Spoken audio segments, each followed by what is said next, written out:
லஞ்சம் கொடுத்து நீங்க டாக்டர் ஆகிறத விட ப்ராப்பரா படிச்சு நீங்க டாக்டர் ஆகுங்க அப்படிங்கறதான ஒரு நல்ல விஷயம் தானே மேம். அதே சில பேர் வேண்டான்றாங்க.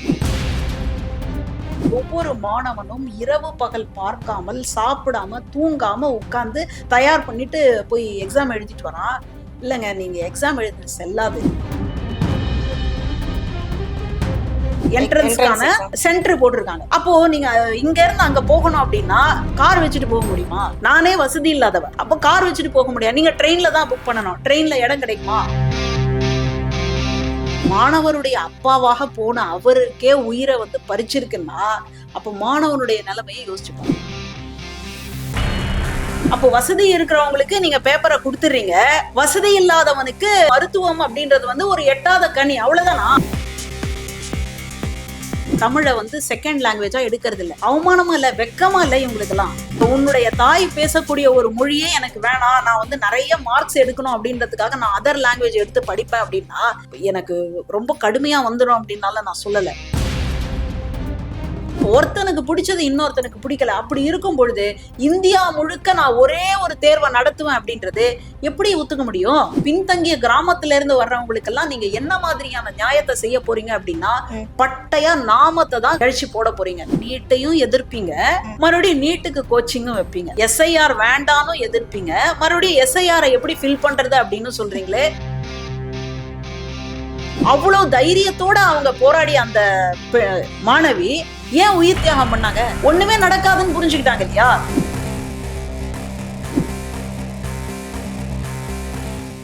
மெய்வர மாற்றம் வரும். இன்றைக்கு நம்மளோட சிறப்பு நேர்காணலுக்கு வந்திருக்காங்க பிரபல அரசியல் விமர்சகரும் கல்லூரி பேராசிரியருமான திருமதி மஞ்சுளா அவர்கள். வணக்கம் மேம். வணக்கம் மேம். சமீபத்துல பாத்தீங்கன்னா மாணவர்களுடைய போராட்டம் எல்லாமே நம்ம கண்கூட தமிழ்நாடு மட்டும் இல்ல எல்லா நாடுகளுமே உன்னிப்பா கவனிக்கக்கூடிய ஒரு விஷயமா இருந்தது. அதுல முக்கியமா நீட் எக்ஸாமுக்காக தான் இந்த போராட்டம் நம்ம தொடர்ந்து பண்ணிட்டு இருக்கோம். மெடிக்கல் காலேஜுக்கான என்ட்ரன்ஸ் எக்ஸாம் யார் ஆரம்பிச்சாங்கன்னு எங்களுடைய நாலேஜ்க்கு ஏற்ற மாதிரி நாங்க சொல்லுவோம். 1985 தமிழ்நாட்டு முதல்வர் மறைந்த எம்ஜிஆர் ஐயா அவர்களால தொடங்கி வைக்கப்பட்டதுதான் மெடிக்கல் என்ட்ரன்ஸ் எக்ஸாம் அப்படி. ஸோ அதை தொடர்ந்து ராஜீவ்காந்தி பிரதமர் அவரும் கண்டினியூ பண்றாங்க. இல்ல ஒரு கிட்டத்தட்ட ஒரு 20 வருஷமா இருந்தது இல்லாம மெடிக்கல் எக்ஸாம்ன்றது. இதுல பாஸ் ஆனா இல்ல ஃபெயில் ஆனா இந்த எக்ஸாம் எழுதலான்ற அந்த ஒரு வழிமுறை தானே இருந்தது. ஆனா சமீபத்துல ஒரு இடைப்பட்ட காலத்துல ஸ்டாப் பண்ணிட்டாங்க. இந்த என்ட்ரன்ஸ் எக்ஸாமே வேண்டாம்னு ஸ்டாப் பண்றாங்க. திருப்பி 2017 நீட் எக்ஸாம் அப்படின்ற ஒரு இதோட உள்ள நுழையிறாங்க. நீட் எக்ஸாம் ஆல் இந்தியா ஃபுல்லா எல்லாருமே எழுதணும், எல்லாருக்குமே ஒரே எக்ஸாம் தான் அப்படின்றாங்க. இத ஒரு சிலர் வரவேற்கிறாங்க. நீட் எக்ஸாம் ஒரு வரவேற்கக்கூடிய விஷயம் தான். ஏன்னா டொனேஷன் கொடுத்து லஞ்சம் கொடுத்து நீங்க டாக்டர் ஆகிறத விட ப்ராப்பரா படிச்சு நீங்க டாக்டர் ஆகுங்க அப்படிங்கறதான ஒரு நல்ல விஷயம் தானே மேம். அதே சில பேர் வேண்டான்றாங்க. இப்போ இது ஒரு பொதுப்படையா பார்க்கும் பொழுது நியாயமா இருக்கே அப்படின்னு சொல்லி தோணும். ஆனா இங்க எல்லா மாணவர்களும் ஒரே சமதளத்துல இருக்கிறாங்களா, அதை நம்ம யோசிக்கணும். சில பேர் நகரத்துல இருக்கிறாங்க, சில பேர் கிராமத்துல இருக்கிறாங்க, சில பேர் இன்னும் குக்கிராமத்துல இருக்கிறாங்க. அவங்க எல்லாருக்கும் சமமான வாய்ப்பு போய் சேர்ந்திருக்கா? இப்போ நம்ம நுழைவு தேர்வு அதையே ஏன் வேண்டாம்னு நினைச்சோம், என்ன காரணம் அப்படின்னு கேட்டா நகரப்புற மாணவர்களுக்கும் கிராமப்புற மாணவர்களுக்குமே வித்தியாசம் இருக்கு. கிராமப்புற மாணவர்களால உள்ள வர முடியல, தொழில்நுட்ப கல்விக்குள்ள வர முடியல அப்படின்னு சொல்லிட்டு நுழைவு தேர்வை எடுக்கணும் அப்படின்னு நம்ம நினைச்சோம். இப்போ அது சரியா, அல்லது நீட் தேர்வு எந்த விதமான டொனேஷனும் இல்லாம போற மாதிரி இருக்கே அப்படின்னு சொல்றது சரியா? இப்போ ரெண்டுத்தையும் நம்ம அலசி பார்த்துடணும். ஏன் ஒரு நீட் தேர்வு, ஒரு ஆசிரியராக மாணவர்கள் தேர்வு எழுதுறத போய் நான் ஏன் எதிர்க்கிறேன், எனக்கு என்ன காரணம், எனக்கு என்ன பிரச்சனை அப்படின்னா, இங்க இருக்கக்கூடிய மாணவர்கள் அந்த அளவுக்கு கோப்ப பண்ண முடியாதவங்களா, அறிவு குறைபாடு இருக்கா அப்படின்ற ஒரு கேள்வியும் அது கூடயே வருது. என்ன காரணம் அப்படின்னு கேட்டா, நீங்க நீட்டு வழியாக நிஜமாவே தகுதியான மாணவர்களுக்கு கொடுக்குறேன் அப்படின்னு சொல்றீங்க. அந்த நீட் தேர்வு தகுதியான முறையில நடக்குதா? அத சொல்லுங்க. ஏன் இன்னைக்கு சிஜேபின்னு சொல்லக்கூடிய ஒரு மாணவர் அமைப்பு இந்த அளவுக்கு போராட வேண்டிய அவசியம் என்னன்னா, பேப்பர் கசிவு அவுட் ஆயிடுச்சு, கொஸ்டின் பேப்பர் அவுட் ஆயிடுச்சு. நீங்க யோசிச்சு பாருங்க, ஒவ்வொரு மாணவனும் இரவு பகல் பார்க்காமல் சாப்பிடாம தூங்காம உட்கார்ந்து தயார் பண்ணிட்டு போய் எக்ஸாம் எழுதிட்டு வரான். இல்லைங்க, நீங்க எக்ஸாம் எழுத செல்லாது. ஏன்னா அந்த கொஸ்டின் பேப்பர் லீக் அவுட் ஆயிடுச்சு, நாங்க மறுபடியும் இன்னொன்னு வைக்கிறோம் அப்படின்னா எப்படி இருக்கும் யோசிச்சு பாருங்க. இதுக்கு பின்னாடி இருக்க அரசியல் நினைக்கிறீங்களா? முழுக்க முழுக்க அரசியல் கட்சியை சார்ந்தவர்கள் நினைக்கிறீங்க? ஒரு வீட்டுல இருந்து ஒரு பொருள் காணாம போகுது அப்படின்னாலே அந்த வீட்டுல இருக்கிறவங்களுக்கு தெரியாம இருக்காது, இல்ல அந்த வீட்டுல இருக்கிறவங்களுடைய ஒரு அஜாக்கிரதையா இருக்கும், இல்ல அந்த வீட்டுக்கு வரக்கூடிய நபர்கள் யாரோ ஒருவரால தான் இது நடந்திருக்கும். அப்போ ஒரு கொஸ்டின் பேப்பர் லீக் அவுட் ஆகுதுன்னா யார் காரணம், என்ன நோக்கத்துக்காக வெளியிடப்பட்டது? நீங்க தான் வந்து தகுதியின் அடிப்படையில, திறமையின் அடிப்படையில, அறிவின் அடிப்படையில கொடுக்க போறோம் அப்படின்னு சொல்லிட்டு அப்புறம் ஏன் அந்த சிஸ்டம்குள்ள இருக்கக்கூடிய மனிதர்கள் அந்த கொஸ்டின் பேப்பரை ஏன் லீக் அவுட் பண்றாங்க? அப்போ ஏதோ ஒரு ஆதாயத்தை கருதி தானே லீக் அவுட் பண்றாங்க. இப்போ ஒரு கேள்விக்கு 1,00,000, இந்த 500 கேள்விக்கு 500 லட்சம், அப்படியா? அப்போ உள்ள இருக்கிறவங்களுக்கு சரியா இல்ல, அவங்கள வந்துட்டு நீங்க சரிப்படுத்தாம நீங்க இந்த நீட் தேர்வை வந்து நான் முறையா நடத்துறேன் அப்படின்னு சொன்னா அப்ப யாருக்கு அதுல பூசுத்துறீங்க? மாணவர்களுடைய வாழ்க்கை உங்களுக்கு கேலி பொருளாக இருக்கிறதா? இது ஒரு பக்கம். இன்னொரு பக்கம், தேர்வு எழுதுறதுக்காக வரக்கூடிய மாணவர்களை டாப் டு பாட்டம் செக் பண்றீங்க. சரி, வேணும், நான் இல்லைன்னு மறுக்கல. இன்னைக்கு இருக்கக்கூடிய தொழில்நுட்ப வளர்ச்சியில காதுல ஏதாவது போட்டுட்டு வந்தா கூட ஆன்சர்ஸ் வந்து அதுல இருந்து கேட்டு தெரிஞ்சு எழுதிப்பாங்க. சரி, அதெல்லாம் பரவாயில்ல. எல்லாத்தையும் இவ்வளவு தூரம் செக் பண்ணி நீங்க அனுப்புறீங்க இல்லையா? இந்த பாரத தேசத்தினுடைய பாரம்பரியம் என்ன தெரியுமா? தாலின்னா என்ன தெரியுமா? தாலிய வந்துட்டு நீங்க இழக்க கூடாது இல்லையா? அந்த தாலியை கட்டி கொண்டு வந்து இருக்கக்கூடிய பெண்களினுடைய கழுத்துல இருந்து தாலியை கூட கட்டுறீங்கன்னா அப்போ நீங்க யாரு? நீங்க எதைதான் பேசுறீங்க? இன்னும் அஞ்சாமைன்னு ஒரு படம் நினைக்கிறேன், அஞ்சான் வந்து ஏற்கனவே வந்தது. அஞ்சாமைன்னு ஒரு படம், அதுல வந்து நீட் தேர்வினுடைய பிரச்சனை என்ன, அந்த தேர்வு எழுத போகக்கூடிய மாணவர்களுடைய பிரச்சனை என்னன்னு அப்பட்டமா போட்டிருக்காங்க. அதாவது தமிழ்நாட்டுல இருக்கக்கூடிய மாணவர்களுக்கு வட மாநிலத்துல எங்கேயோ போய் என்ட்ரன்ஸ்க்கான சென்டர் போட்டிருக்காங்க. அப்போ நீங்க இங்க இருந்து அங்க போகணும் அப்படின்னா கார் வச்சுட்டு போக முடியுமா? நானே வசதி இல்லாதவ, அப்போ கார் வச்சுட்டு போக முடியாது. நீங்க ட்ரெயின்ல தான் புக் பண்ணணும். ட்ரெயின்ல இடம் கிடைக்குமா? ஒரு 4 நாளைக்குள்ள, அதுவும் அந்த சென்டர் எத்தனை நாளைக்குள்ள வருது அப்படின்னா கிட்டத்தட்ட 1 வாரத்துக்குள்ள சென்டர் வந்து உங்களுக்கு வட மாநிலத்துல இருக்கு அப்படின்னு வந்த உடனே இவங்க ட்ரெயின்ல போய் புக் பண்றதுக்கு போறாங்க, கிடைக்கல. கடைசியா அந்த அன்ரிசர்வ்ட்ல வந்து ஒரு புக் பண்ணிட்டு உட்கார்ந்துக்கிட்டோ இல்ல நின்னுட்டோ போவோம் இல்லையா, அந்த ரேஞ்சில போறாங்க. அப்படி போகக்கூடிய 2 குடும்பம், ஒரு இதுல வந்துட்டு அம்மாவும் பிள்ளையும் வராங்க, இன்னொரு இதுல அப்பாவும் பிள்ளையும் வராங்க. அப்படி போகும்பொழுது இடமே இல்ல, எல்லாம் ஒருத்தர் மேல ஒருத்தர் உட்கார மாதிரியான இடம். அப்ப கூட பிள்ளைங்களுக்கு கொஞ்சம் இடத்த கொடுத்துட்டு, அதாவது பெற்றோர்கள் வந்து நின்னுட்டு மேல உட்காந்துட்டு அந்த மாதிரிதான் வந்துட்டு இருக்கிறாங்க. வந்து இறங்குறாங்க, இறங்கி பார்த்தா எதுவும் எங்க இருக்கு என்னன்னே தெரியல.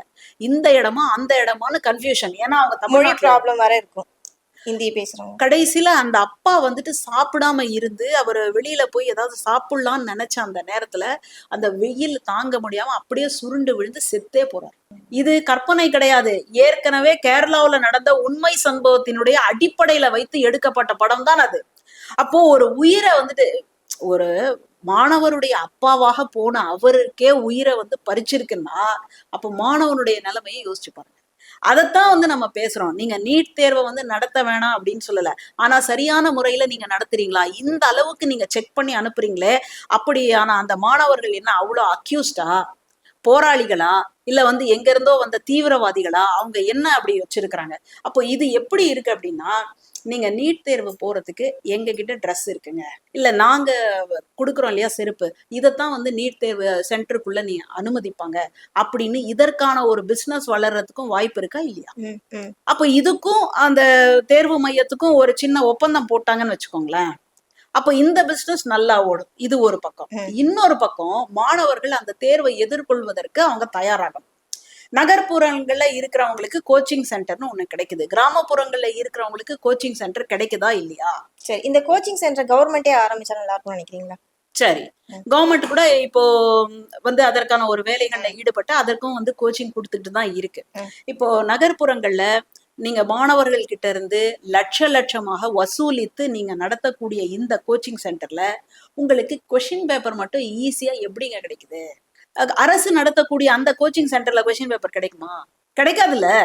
அப்போ இவங்களுக்கு வந்துட்டு பிரைவேட்டா கோச்சிங் சென்டர் நடத்துறவங்களுக்கு கொஸ்டின் பேப்பர் கிடைக்குதுன்னா எந்த முறையில கிடைக்குது? ஏன் கிடைக்குது? அப்போ வசதி இருக்கிறவங்களுக்கு நீங்க பேப்பரை கொடுத்துடுறீங்க, வசதி இல்லாதவனுக்கு இது மருத்துவம் அப்படின்றது வந்து ஒரு எட்டாத கனி, அவ்வளவுதானா? இதத்தாங்க நம்ம சொல்றோம். நம்ம வந்துட்டு தேர்வே வைக்க கூடாது அப்படின்னா எல்லாம் ஃபர்ஸ்ட் ஸ்டாண்டர்ட்ல இருந்து +2 வரைக்கும் தேர்வே இல்லை அப்படி நம்ம சொல்லல. நீங்க தேர்வை முறையாக நடத்துறீங்களா? அடுத்தது இந்த தேர்வுல கேட்கக்கூடிய கேள்விகள் எதை சார்ந்து இருக்கு? நம்ம வந்து மாநிலத்துக்குன்னு ஒரு சிலபஸ் வச்சிருக்கோம், சிபிஎஸ்சின்னு ஒரு சிலபஸ் இருக்கு. அப்போ நீங்க வந்து மாநிலத்தினுடைய சிலபஸ்ல பாடத்திட்டத்துல இருந்து கேள்விகள் வராம சிபிஎஸ்சில இருக்கக்கூடிய பாடத்திட்டத்துல இருந்து கேள்விகள் வந்தா, அப்போ மாநிலத்துல அந்த சிலபஸ் வச்சு படிக்கிறவங்க எல்லாம் என்ன ஆகணும்? அவங்க எல்லாம் வந்து மருத்துவத்துக்கு வரக்கூடாதா? அவங்களுக்கு அதற்கான தகுதி கிடையாதா? அதற்கான வாய்ப்பே கொடுக்க மாட்டீங்களா? அப்ப அவங்க வந்து அப்படியே அழிஞ்சு போயிடணுமா? இது என்ன ரொம்ப அநியாயமான அயோக்கியத்தனமான வேலை இல்லையா? இதைத்தான் வந்து நம்ம கேட்கிறோம். இன்னும் கேட்டா வந்துட்டு நிறைய இடங்கள்ல தமிழ்நாட்டுல தமிழை தாய்மொழியாக கொண்டவங்களே தாய்மொழி, அதாவது தமிழை வந்து செகண்ட் லாங்குவேஜா எடுக்கிறது இல்லை. அவமானமா இல்ல, வெக்கமா இல்லை இவங்களுக்கு எல்லாம். ஆனா கடைசியில பாத்தீங்கன்னா கல்லூரி அளவுல வந்ததுக்கு அப்புறமா அதுக்கான சட்டத்தை கூட டாக்டர் கலைஞர் போட்டார் அப்படின்னு தான் நான் புரிஞ்சுக்கிறேன். அப்போ இது நீங்க கல்லூரிக்கு வந்ததுக்கு அப்புறமா நீங்க 10ஆவதுலயோ அல்லது 12ஆவதுலயோ, ரெண்டுமே கவர்மெண்ட் எக்ஸாம், போர்டு எக்ஸாம், அந்த இடங்கள்ல நீங்க 2வது லாங்குவேஜ் தமிழ் படிக்கல அப்படின்னா உன் தலையெழுத்து நீ இதுல வந்துட்டு காலேஜ்ல வந்துட்டு அந்த ஃபர்ஸ்ட் இயர்ல ஃபர்ஸ்ட் ஸ்டாண்டர்ட் லெவல்ல இருக்கக்கூடிய தமிழை நீ படிச்சே ஆகும். நீ எந்த மாநிலத்துல இருந்து வந்தாலும் சரி, நீ எந்த கொம்பனா இருந்தாலும் சரி, நீ தமிழை வந்து தாய்மொழியாக கொண்டு தமிழ்நாட்டிலேயே இருந்த ஆளா இருந்தாலும் சரி, நான் வந்து பிரெஞ்சு எடுத்துக்கிட்டேன், நான் சான்ஸ்கிரிட் எடுத்துக்கிட்டேன், நான் ஹிந்தி எடுத்துக்கிட்டேன், கவலையே இல்லை. இங்க வந்து நீ பேசிக் தமிழ் படிச்சுதான் ஆகணும். ஆல இருந்து அப்புறம் ஒரு வார்த்தையா கத்துக்கிட்டு அப்புறம் தமிழ் ரைம்ஸ் எல்லாம் கத்துக்கிட்டு நீ 1 வருஷம் இங்க படிச்சே ஆகணும் அப்படின்னு சொல்றாங்க. வெக்கமா இல்ல? இவ்வளோ வளர்ந்ததுக்கு அப்புறமா என்னுடைய தாய்மொழிய நான் வந்து கல்லூரி அளவுல படிக்கிறேன் அப்படின்னா நீ அப்படி மத்த லாங்குவேஜ படிச்சு நீ எடுக்கக்கூடிய மார்க்கினால் என்ன பயன்? ஒரு மான உணர்ச்சி வேணா? உன்னுடைய தாய் பேசக்கூடிய ஒரு மொழியே எனக்கு வேணாம், நான் வந்து நிறைய மார்க்ஸ் எடுக்கணும் அப்படின்றதுக்காக நான் அதர் லாங்குவேஜ் எடுத்து படிப்பேன் அப்படின்னா எனக்கு ரொம்ப கடுமையா வந்துடும் அப்படின்னால நான் சொல்லல. அப்படி ஒரு மார்க்கை எடுத்து நீ என்ன சாதிக்க இல்லையா? அப்ப இங்க இருந்து வந்து போயிடுவாங்க, கிளம்பி போயிடுவாங்க, ஃபாரின்ல போயிட்டு எது வேணாலும் பண்ணுவாங்க, என்ன வேலை வேணாலும் செய்வாங்க. அப்போ இந்த மாநிலம் உங்களுக்கு வந்து சோறு போட்டிருக்கு, உங்களுக்கு தண்ணி கொடுத்துருக்கு, உங்களுக்கு வாழ்க்கைக்கான அனைத்தையும் கொடுத்துருக்கு, கல்வி கொடுத்துருக்கு. அப்போ இந்த மாநிலத்துக்கு நீங்க திருப்பி செய்ய வேண்டியதுன்றது ஒண்ணுமே கிடையாதா? எவ்வளவு மோசமான போக்கு இல்லையா? அப்போ எதை வச்சு ஒரு மனிதனுடைய அந்த பண்புன்னு சொல்றோம் இல்லையா, கேரக்டர், அந்த கேரக்டரை எதை வச்சு நீங்க நிறுவ போறீங்க? வெறும்னே மதிப்பெண்ணால ஒரு இதையும் கிழிக்க முடியாது. அதனால இந்த மாதிரியான போக்குகளைத்தான் நம்ம தொடர்ச்சியாக சொல்லிட்டே இருக்கிறோம். அப்போ இது எப்படிங்க ஒட்டுமொத்தமாக நம்ம வீட்டுல இருக்கிற பசங்களுக்கும் அடுத்த ஒரு 4 தெருவுல இருக்கக்கூடிய பசங்களுக்கும் ஒரே மாதிரியான மனநிலை இருக்குமா?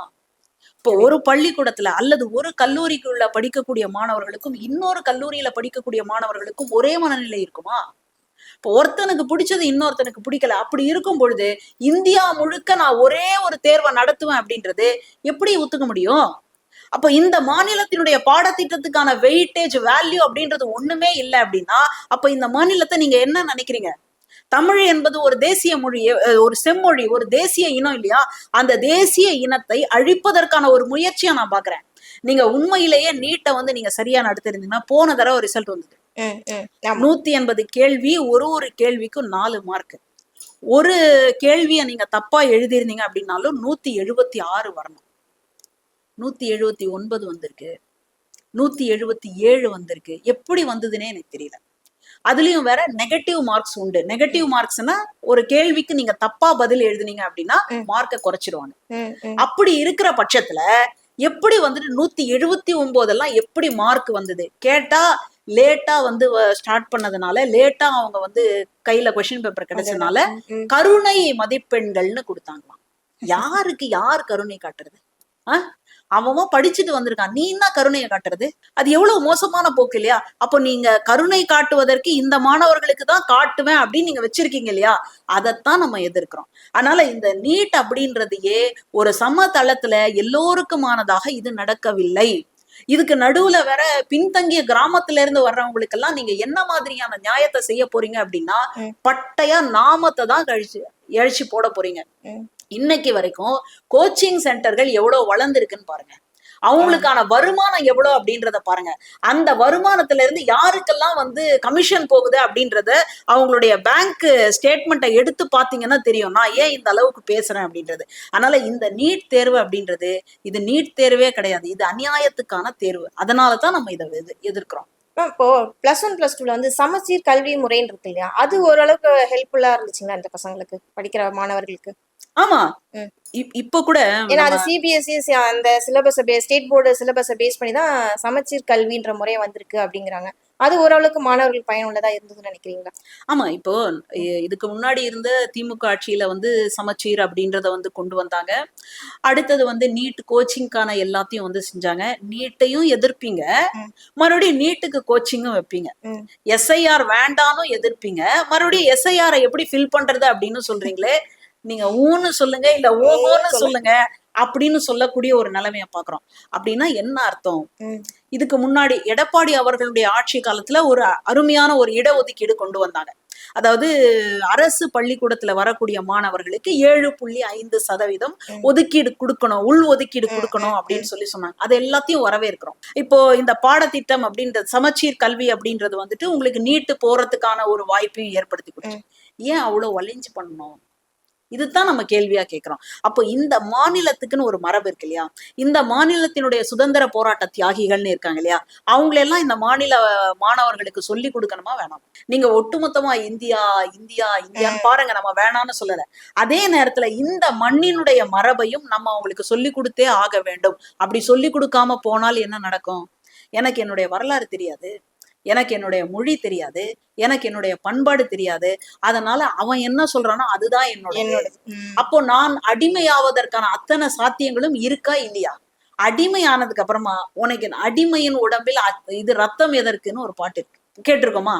அப்புறம் எதுக்கு உனக்கு ஒரு இன்னும் எனக்கு ரொம்ப இதுவா எனக்கு புரியுது. இதுக்கு காரணம் வந்து நம்ம மாணவர்கள் சொல்ல முடியாது, மாணவர்களுடைய பெற்றோர்களை சொல்லலாம். சுத்தி இருக்க அந்த மக்கள், என் பிள்ளை சிபிஎஸ்ல படிக்குது, உன் பிள்ளை கார்பரேஷன் ஸ்கூல்ல படிக்குது, என் பிள்ளை வந்துட்டு ஹையர் ஸ்டடிஸ் பண்ணிட்டு அது ஃபாரின் போகுது, உன் பிள்ளை என்ன, இந்த மாதிரி சுத்தி இருக்க அந்த சூழ்நிலையில வந்துட்டு அவங்களை இப்படி மாத்துறதுக்கான வாய்ப்புகள் இருக்குல்ல. யார மாத்துறாங்கன்னு சொல்றீங்க? பேரண்ட்ஸையும் சரி, அந்த குழந்தைங்களையும் சரி. படிக்கிறமா, அப்ப நான் அந்த ஸ்கூல்ல படிக்கிறான்ப்பா, அவன் பாருங்கப்பா சிபிஎஸ்ல படிக்கிறான், அவன் இன்டர்நேஷனல் ஸ்கூல்ல படிக்கிறான்ப்பா, நான் என்ன மட்டும் ஏன்ப்பா கவர்மெண்ட் ஸ்கூல், அப்படின்னு அந்த குழந்தைங்களோட மைண்ட் செட் அப்படி மாறுது இல்லையா? இதத்தான் வந்துட்டு கல்வியை அரசு வந்து கையில எடுக்கணும் அப்படின்னு நம்ம ரொம்ப வருஷமா ஒரு கோரிக்கையை வச்சுக்கிட்டே தான் இருக்கோம். கல்வி அரசு எடுத்துருச்சுன்னா அதுக்கப்புறம் வந்துட்டு இது இந்த போர்டு இது அந்த போர்டு அப்படின்னு வர வேண்டிய அவசியமே இல்லை. கல்வி எல்லாருக்குமே கொடுக்க போறோம். வெளிநாடுகள்ல எல்லாம் கல்வி வந்து அரசினுடைய கைகள்ல தான் இருக்கு அப்படின்றத நம்ம பாக்குறோம். ஆனா இங்க வந்து ஒரு தனியார் நிறுவனங்கள் இப்படி கிளச்சி வரும் பொழுது தனியார் நிறுவனங்களுக்கு எல்லாம் எந்த லஞ்சமும் வாங்காம அனுமதி கொடுத்துட்டாங்க அப்படின்னு வேற இன்னைக்கு நம்ம சமீபமா வந்து பாத்துக்கிட்டே இருக்கோம். எல்கேஜிக்கு 1 lakh கேக்குறாங்களாமா, எல்கேஜிக்கு யூகேஜிக்கு 2 lakhs. இந்த லேக்ஸ்ன்றது இப்போ ரொம்ப சர்வ சாதாரணமா பேரண்ட்ஸ் என்ன பண்றாங்க, இது ஒரு ஃபேஷனா எடுத்துக்கிறாங்க.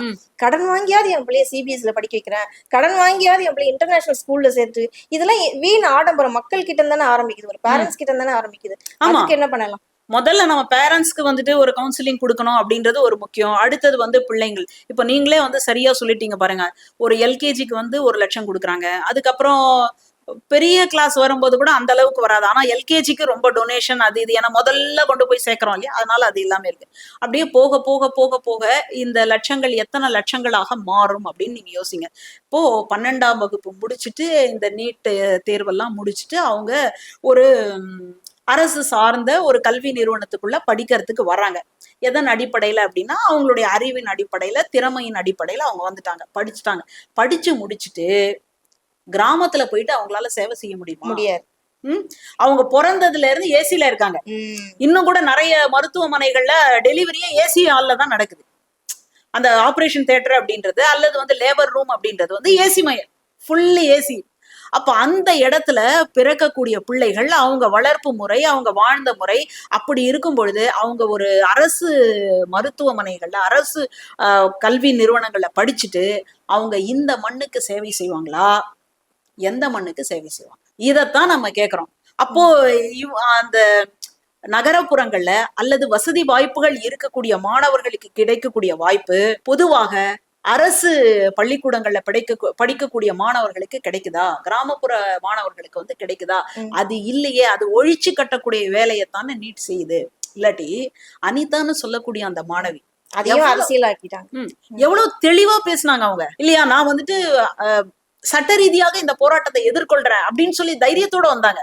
அவ்வளவு தைரியத்தோட அவங்க போராடிய அந்த மாணவி ஏன் உயிர் தியாகம் பண்ணாங்க? ஒண்ணுமே நடக்காதுன்னு புரிஞ்சுக்கிட்டாங்க இல்லையா? அப்போ என்னுடைய உழைப்பு, என்னுடைய இத்தனை கால வாழ்க்கை, என்னுடைய கனவு எல்லாமே செதஞ்சு போச்சே. இதுக்கப்புறமா நான் உயிரோட இருந்தா என்ன, இல்லாம போனா என்ன? பொறுத்திருந்து பார்ப்போம். ரொம்ப நன்றி மேடம். தொடர்ந்து பேசலாம்.